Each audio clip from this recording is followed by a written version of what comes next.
Daniel 11 verse 32, the grace that makes you different. And such as do wickedly against the covenant shall he corrupt with flatteries. But the people that do know their God shall be strong and shall do exploits. Now, can we read that verse together as a congregation? 1, 2, go.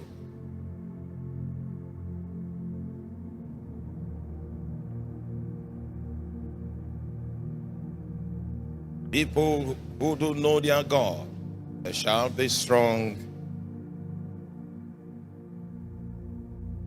So the first aspect of the grace that makes is a dimension of grace that makes it possible for us to be able to secure the knowledge of our God. The moment you can secure an intimate, personal knowledge of God, there is no way you can be ordinary. The Bible says, such as do wickedly against the covenant, he shall corrupt with flatteries. But the people that do know their God, there are two characteristics that they have. The Bible says that they shall be strong. If we have time, we will talk about strength. Because you will come to realize that he that falls in the day of adversity, it is not because of adversity that he falls, it is because his strength is small.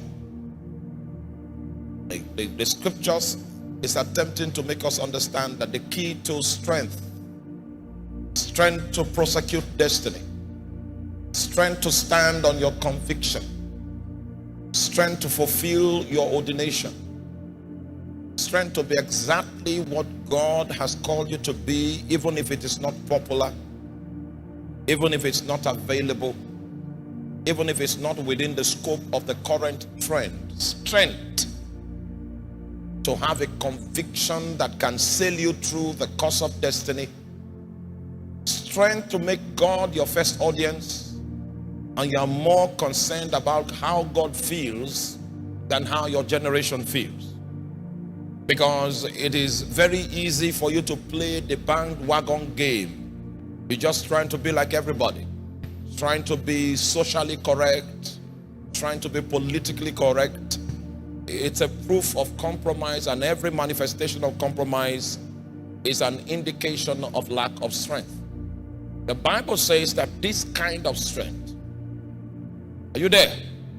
It comes because you know your God. And the way the scriptures put this idea, it didn't say the people that don't know Jehovah, they'll be strong and they'll do exploits. He said the people that do know their God. So if someone knows the deity of the Volta region and he knows that deity well, that person will be strong, and that person will have the capacity to do exploits. So if we check your life and we see that you do not have the strength to maintain your conviction if it's not popular, if we check your life and we realize that you like to behave like every other person, there's no uniqueness, there is nothing that you stand for that is not what the crowd is standing for, these are symptoms of lack of strength to prosecute destiny.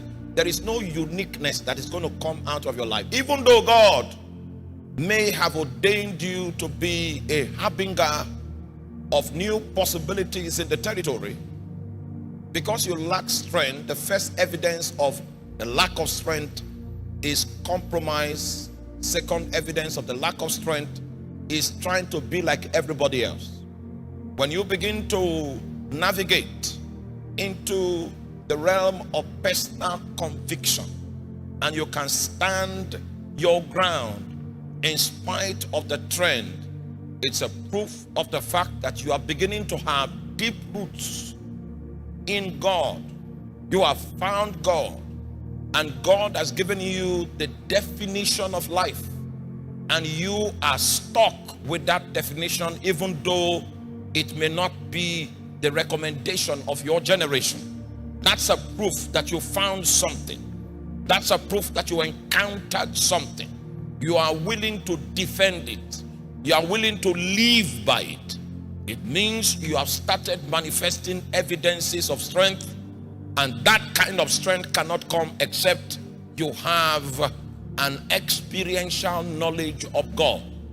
The people that do know their God